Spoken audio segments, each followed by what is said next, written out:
Un nom, une date, un lieu pour marquer leur passage. Il y a 100 ans, des combattants à l'avenir incertain ont inscrit quelques mots. Peut-être qu'aujourd'hui c'est mon dernier jour, peut-être que demain c'est mon dernier jour, et donc je veux laisser une trace.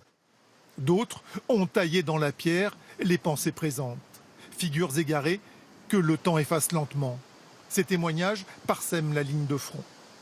Comme sur les murs de la cité souterraine de Naour, une ancienne carrière de craie devenue site touristique.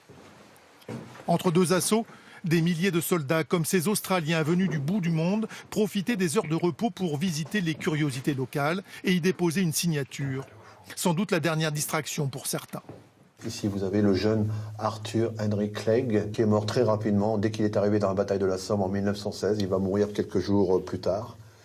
D'autres, comme Stuart Alan Macpherson, décoré de la Military Cross, promu major à la fin de la guerre, pourra rentrer au pays.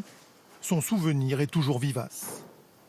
Pas plus tard qu'hier, j'ai reçu un mail de sa famille qui souhaite avoir des explications sur le contexte de la découverte. Alors là encore, cette trace qu'on pourrait croire inerte et oubliée est encore vivante.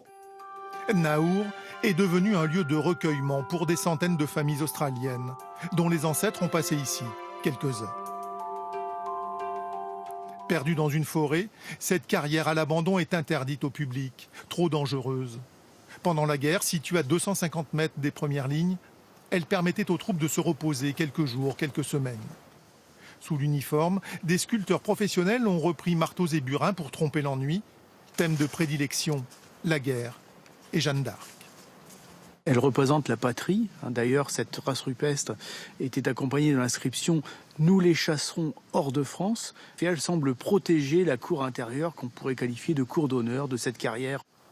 À l'intérieur, le soldat, pour trouver refuge dans la foi, se retirait dans une chapelle au crucifix taillé dans la pierre. Pour certains combattants, effectivement, la foi peut se comparer à une béquille qui leur permet de traverser cette épreuve très difficile.